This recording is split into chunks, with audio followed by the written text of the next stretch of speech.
Now come to the next topic, that is type of reaction. So there are 4 type of reaction in your chapter, that is combination reaction, decomposition reaction, displacement reaction and double displacement reaction. So first is combination reaction. तो combination word ही अपने आप में depict कर रहा है, क्या बता रहा है, कम्बिनेशन यानी कि कंबाइन हो रही है कोई चीज़, ठीक है, कंबाइन हो रही है, यानी जब दो आपस में रिएक्टेंट्स कंबाइन करते हैं तो वो एक प्रोडक्ट बनाते हैं, ठीक है, यानी कि दो मॉलिक्यूल्स या फिर कंपाउंड या फिर कोई भी एलिमेंट्स आपस में रिएक्ट करते हैं तो वो क्या बनाते हैं, एक कंपाउंड फॉर्म करते हैं, यानी कि दोनों को मिल करके, यानी कि ये जब दोनों, फॉर एग्जांपल अगर कार्बन और ऑक्सीजन ये दोनों ही अगर आपस में मिलते हैं यानी कि रिएक्ट करते हैं तो क्या बनता है हमारा प्रोडक्ट, कार्बन डाइऑक्साइड बनती है, ठीक है। तो जब दो या दो से ज़्यादा रिएक्टेंट्स आपस में रिएक्ट करते हैं, कंबाइन होते हैं, तो वो हमारा एक प्रोडक्ट बनाते हैं और ऐसी टाइप की रिएक्शंस को हम कम्बिनेशन रिएक्शन बोलते हैं। फॉर एग्ज़ाम्पल ये एग्ज़ाम्पल भी बहुत इंपॉर्टेंट है, जैसे कि ये सपोज़ करिए ये दो रिएक्टेंट्स हैं, ठीक है, क्या है, ये दो रिएक्टेंट्स हैं, क्या है, ये है क्विकलाइन CaO कैल्शियम ऑक्साइड, इसको बोलते हैं हम कैल्शियम ऑक्साइड, और इसको इसका केमिकल नेम है कैल्शियम ऑक्साइड, और इसको क्विकलाइम भी बोलते हैं, ठीक है।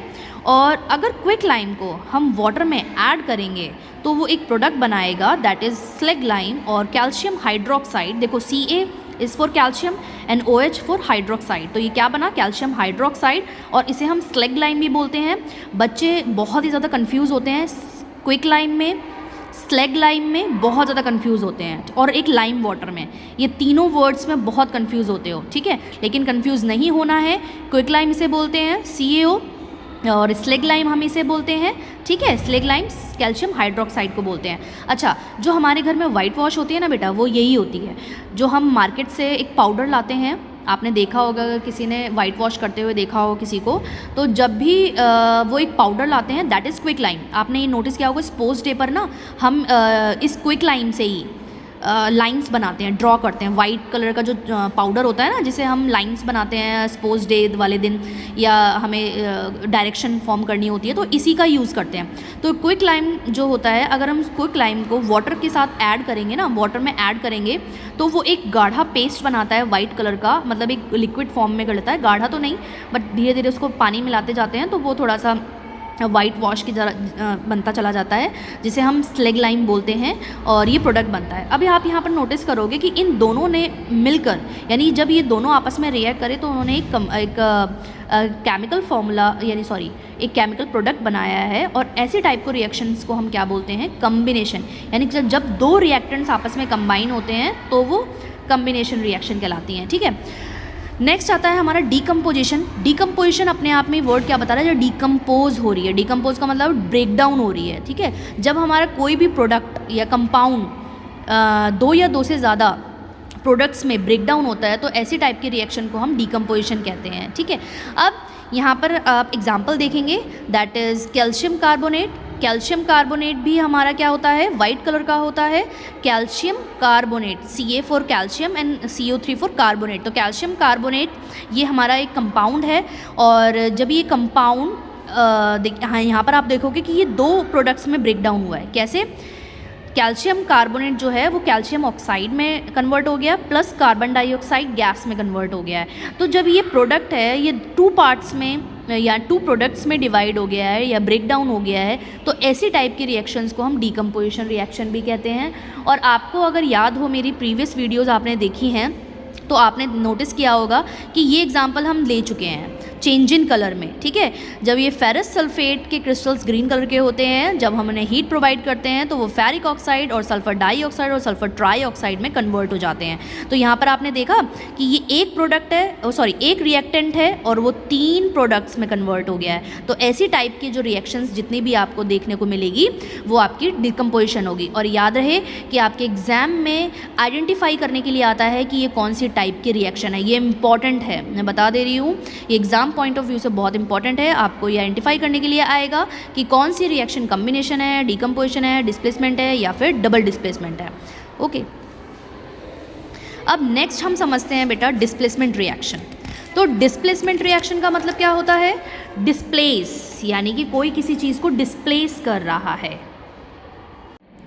Now students, decomposition is of three types: thermal decomposition, electrolysis and photolytic. अब हम इनके मीनिंग जानते हैं, ठीक है। थर्मल का मतलब होता है हीट, यानी ऐसी डिकम्पोजिशन रिएक्शन जो हीट की हेल्प से हो रही है उसे हम थर्मल डिकम्पोजिशन रिएक्शन कहते हैं। इलेक्ट्रोलिसिस क्या होता है? ऐसी डिकम्पोजिशन रिएक्शन जो कि इलेक्ट्रिसिटी की हेल्प से हो रही है, यानी कि वो जो कंपाउंड है वो इलेक्ट्रिसिटी की हेल्प से ब्रेक डाउन हो रहा है, ऐसी प्रोसेस को हम इलेक्ट्रोलिसिस कहते हैं। फोटोलिटिक, फोटो का मतलब क्या होता है? लाइट, एंड लिटिक का मतलब होता है ब्रेक डाउन, यानी ऐसी डिकम्पोजिशन रिएक्शन जो कि लाइट की प्रेजेंस में हो रही है उसे हम फोटोलिटिक डिकम्पोजिशन कहते हैं। अब इनके जो एग्जाम्पल्स हैं वो एग्ज़ाम्स में आएंगे और आइडेंटिफाई करना होगा कि आपको वो कौन सी टाइप के डिकम्पोजिशन रिएक्शन है, ठीक है। तो मैंने आपको तीनों की मीनिंग समझा दिए हैं। अब एक एक करके इनके एग्जाम्पल समझते हैं। सबसे पहले हम थर्मल डिकम्पोजिशन का एग्जाम्पल समझते हैं, जो कि हमने पहले भी पढ़ लिया है, बट ये बार बार रिपीट होंगे और ताकि आपको लर्न भी हो जाए, और मैं बार बार कंसेप्ट आपको समझा रही हूँ। देखो, थर्मल का मतलब क्या है? थर्म का मतलब होता है टेम्परेचर, यानी ऐसी डिकम्पोजिशन रिएक्शन जो कि टेम्परेचर की हेल्प से हो रही है, उसे ऐसी कंपोजिशन को हम थर्मल डिकम्पोजिशन कहते हैं, ठीक है। फॉर एग्जांपल, ये कैल्शियम कार्बोनेट है, ये कैल्शियम कार्बोनेट हमारा लाइमस्टोन होता है और ये सॉलिड फॉर्म में होता है, ठीक है। अब आप जानते हो वो जो मार्बल्स होते हैं ना बेटा, जो मार्बल्स होते हैं वो इसी के बने होते हैं, कैल्शियम कार्बोनेट के। तो जो कैल्शियम कार्बोनेट होता है वो सॉलिड फॉर्म में है। अगर हम उसको हीट करेंगे, यानी कि इसके क्रिस्टल्स ईज़िली अवेलेबल होते हैं लैब में, तो जब हम उन्हें हीट करते हैं तो वो किस में कन्वर्ट हो जाते हैं, किस में ब्रेक डाउन हो जाते हैं? कैल्शियम ऑक्साइड में प्लस कार्बन डाइऑक्साइड में। यानी कि जब भी हम कैल्शियम कार्बोनेट को हीट करते हैं तो कैल्शियम ऑक्साइड यानी कि क्विकलाइन बनता है और कार्बन डाइऑक्साइड बनती है, ठीक है। तो यहाँ पर आप देखोगे कि एक कंपाउंड दो प्रोडक्ट्स में ब्रेक डाउन हो रहा है, एक रिएक्टेंट दो प्रोडक्ट्स में ब्रेक डाउन हो रहा है with the help of heat, तो ऐसी रिएक्शन को हम क्या बोलते हैं? Thermal decomposition. अब यही आपको आइडेंटिफाई करनी होगी। अगर एग्ज़ाम में इस तरह की आपको कोई भी इक्वेशन आती है तो आपको ये आइडेंटिफाई करना है कि सबसे पहला पॉइंट है कि देखो, एक रिएक्टेंट दो पार्ट्स में डिवाइड हो रहा है, यानी ये तो डिकम्पोजिशन रिएक्शन है, बट कौन सी टाइप की डिकम्पोजिशन है? अब यहाँ पर आपको देखना है कि वो हीट की हेल्प से हो रहा है, लाइट की हेल्प से हो रहा है, या फिर इलेक्ट्रिसिटी की हेल्प से हो रहा है, ठीक है। तो यहाँ पर हीट लिखा है, दैट मीन्स ये थर्मल डिकम्पोजिशन है। एक और एग्जांपल ले लेते हैं, बहुत ही इंपॉर्टेंट एग्जांपल्स हैं ये, आप इनको स्किप ना करिएगा। जब भी आप पढ़ेंगे एनसीईआरटी, आप इन एग्जांपल्स को बिल्कुल स्किप मत करिएगा। और जो भी मेरे नोट्स में आपको एग्जांपल्स दिख रहे हैं, आपको इक्वेशंस दिख रही हैं, फॉर्मूलाज दिख रहे हैं, वो सब इम्पॉर्टेंट है, ठीक है। तो आप इनको बिल्कुल भी स्किप मत करिएगा। सेकेंड रिएक्शन क्या है? जैसे कि लेड नाइट्रेट है, लेड नाइट्रेट को हम PbNO3 कहते हैं, ठीक है। तो ये लेड नाइट्रेट होता है। अब लेड नाइट्रेट को भी जब हम हीट करते हैं तो वो lead oxide plus nitrogen dioxide and oxygen में ब्रेक डाउन होता है। तो यहाँ पर आप देखेंगे कि एक रिएक्टेंट 3 प्रोडक्ट्स में डिवाइड हो गया है, डिकम्पोज हो गया है और हीट के प्रेजेंस में हुआ है, दैट मीन्स ये भी थर्मल डिकम्पोजिशन रिएक्शन है। या तो आपको एग्जाम में ये ऐसे भी क्वेश्चन आ सकता है कि give one example of thermal decomposition, तो आपको कोई से भी रिएक्शन आपको ईजीएस्ट जो आपको लगे वो आप लिख के आ सकते हो, ठीक है। अब नेक्स्ट आता है हमारा इलेक्ट्रोलिसिस। अब देखो, यहाँ पर इलेक्ट्रो का मतलब होता है इलेक्ट्रिसिटी, लिसिस का मतलब होता है ब्रेक डाउन, यानी कि ऐसी रिएक्शन जिसमें कि इलेक्ट्रिसिटी की हेल्प से कोई कंपाउंड ब्रेक डाउन हो रहा है, तो ऐसी प्रोसेस को हम क्या बोलते हैं? इलेक्ट्रोलिसिस बोलते हैं। अब आपने ये वाला जो डायग्राम है वो बहुत ही कॉमनली देखा होगा, और जितने भी आप सैम्पल पेपर्स देखोगे ना, तो ये वाला जो इलेक्ट्रोलिसिस का जो डायग्राम है that is very important, most important, ठीक है। इससे रिलेटेड एक्टिविटी भी आपको दे रखी है और बहुत इंपॉर्टेंट भी है। एक्चुअल में ये इलेक्ट्रोलिसिस का पूरा सेटअप है। इससे ये समझाया जा रहा है कि जो हमारा वाटर होता है ना, वो H2 और O2 में ब्रेक डाउन होता है, ठीक है। यानी कि वाटर O2 और H2 में, यानी कि दो प्रोडक्ट्स में डिवाइड हो रहा है, तो ये डिकम्पोज हो रहा है, ठीक है। और ये कैसे डिकम्पोज हो रहा है? इलेक्ट्रिसिटी की हेल्प से डिकम्पोज हो रहा है, दैट मीन्स ये इलेक्ट्रोलिसिस है। यानी ऐसी रिएक्शन को क्या बोलेंगे हम? इलेक्ट्रोलिसिस बोलेंगे। अब ये इलेक्ट्रोलिसिस का ना पूरा सेटअप है।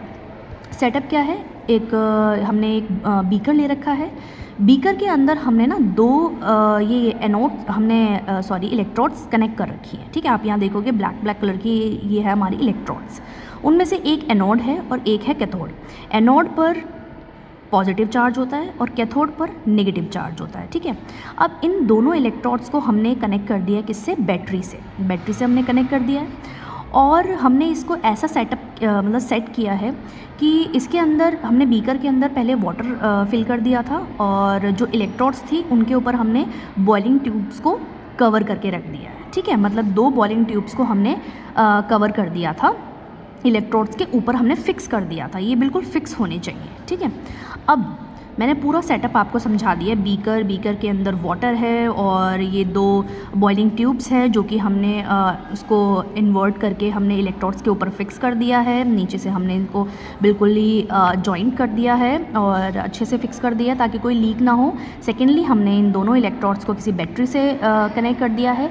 अब प्रोसेस कैसे स्टार्ट होती है, जब हम बैटरी को ऑन करेंगे तो बैटरी को ऑन करेंगे तो यहाँ पर इलेक्ट्रिसिटी जाएगी, इलेक्ट्रिसिटी यानी ये इलेक्ट्रोड्स हैं, इनके अंदर इलेक्ट्रिसिटी जाएगी यानी पावर जाएगी। पावर जाने के कारण नहीं कि इलेक्ट्रिक करंट जाने के कारण क्या होगा, ये जो वाटर के मॉलिक्यूल्स थे जो कि H2O के फॉर्म में थे, अब वो हाइड्रोजन और ऑक्सीजन के फॉर्म में ब्रेक डाउन होने लग जाएंगे। कैसे होंगे एक्चुअल में, हमें कैसे पता चलेगा कि इन दोनों बॉइलिंग ट्यूब में जो गैस है वो हाइड्रोजन है, वो ऑक्सीजन है या ऑक्सीजन है, ठीक है। तो कैसे पता चलेगा, अब आप देखेंगे धीरे धीरे जब इलेक्ट्रोलिसिस प्रोसेस हो रही होगी ना, तो इस बॉइलिंग ट्यूब में जो वाटर का लेवल है ना वो ऊपर होता रहेगा, ठीक है, ऊपर होगा, क्योंकि जब वो ब्रेक डाउन होगी ना तो वो गैस फॉर्म करेगा, क्योंकि बबल्स फॉर्म करेंगे। क्योंकि वाटर जब ब्रेक डाउन होता है तो जो H2 और O2 के फॉर्म में ब्रेक होता है, और हाइड्रोजन और ऑक्सीजन यानी H2 और O2 दोनों ही गैस हैं, और जब पानी के अंदर कोई गैस होती है तो वो बबल के फॉर्म में निकलती है, तो ये बबल्स उठते हैं, ठीक है, बबल्स उठते हैं। अब जब एट द एंड जब ये इलेक्ट्रोलिसिस हो जाती है तो वहाँ पर ये नोटिस किया जाता है कि जो एनोड वाली बॉइलिंग ट्यूब होती है, जिससे एनोड कनेक्ट होती है, उस बॉइलिंग ट्यूब में इतना ऑक्सीजन का गैस मतलब इतना पार्ट बचा होता है, और जो दूसरी वाली टेस्ट ट्यूब होती है या बॉइलिंग ट्यूब होती है उसके अंदर इतना पार्ट बचा होता है, ठीक है। अब एक सोचने वाली बात है, अब हम कैसे आइडेंटिफाई करेंगे कि ये वाली जो गैस है वो ऑक्सीजन है और ये वाली गैस है वो जो हाइड्रोजन है। अब यहाँ मैंने लिख तो रखा है, लेकिन इसको आइडेंटिफाई कैसे करेंगे। आइडेंटिफाई करने का एक तरीका क्या है कि हम हमेशा वाटर को H2O लिखते हैं।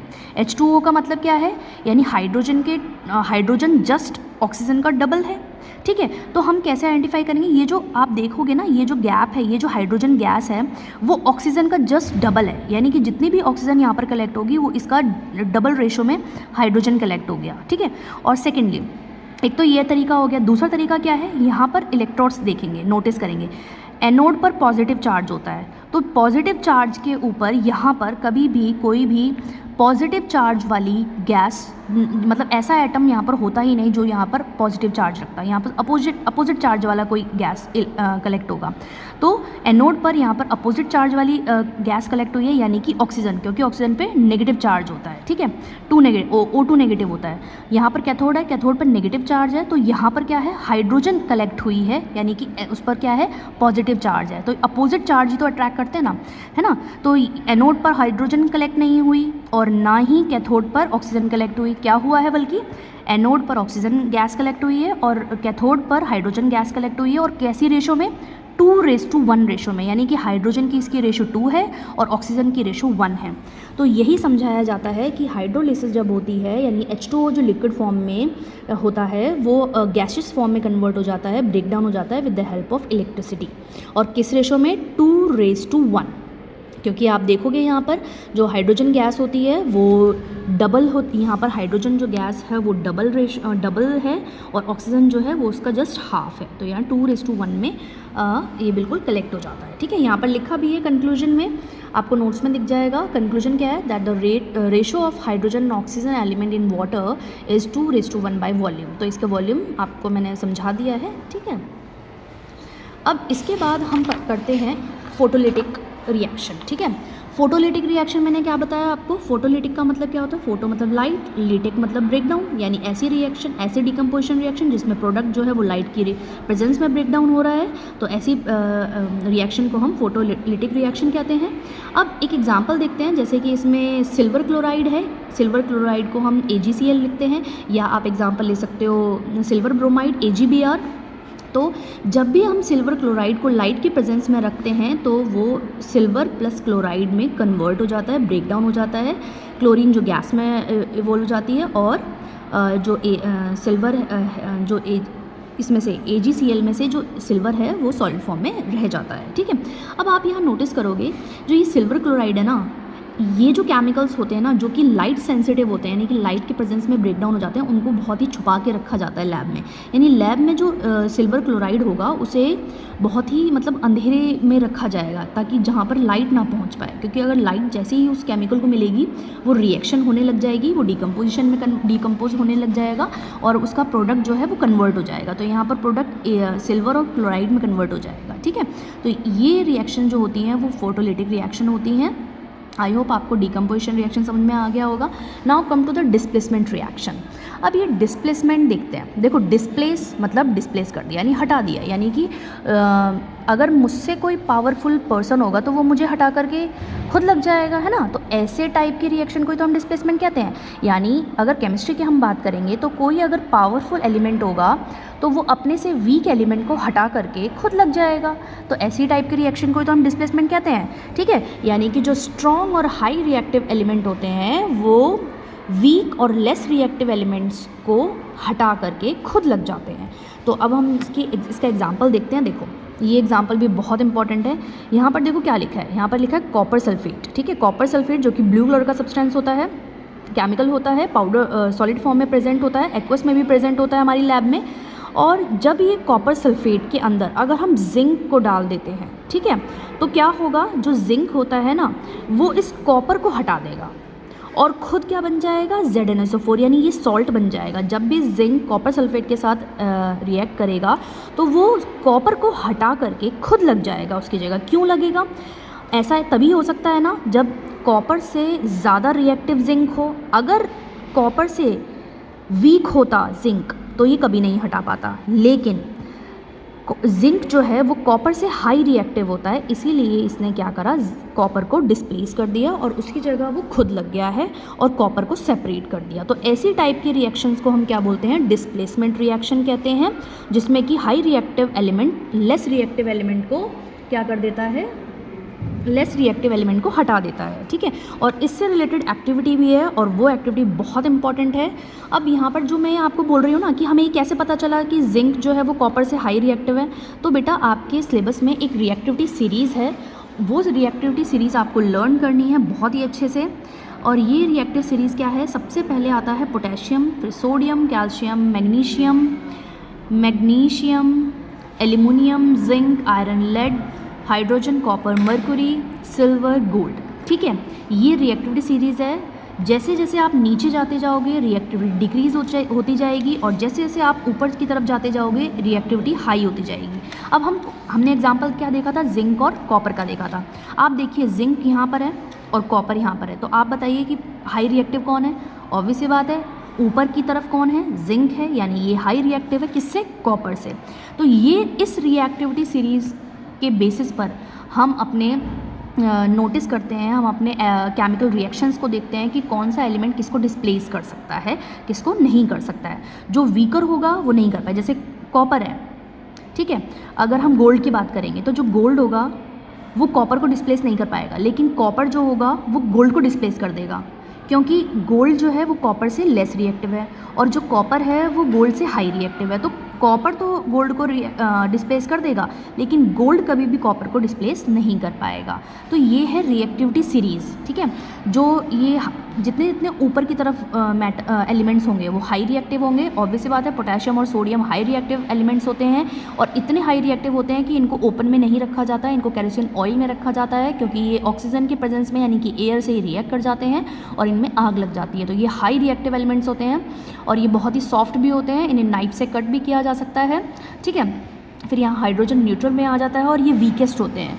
हमारा जो गोल्ड होता है वो वीक रिएक्टिविटी सीरीज़ में वीक होता है, तभी तो हम गोल्ड की चीज़ें ले लेते हैं। अगर हमारा गोल्ड प्योर है तो वो कभी भी किसी चीज़ से रिएक्ट नहीं करेगा और वो कभी काला नहीं पड़ेगा।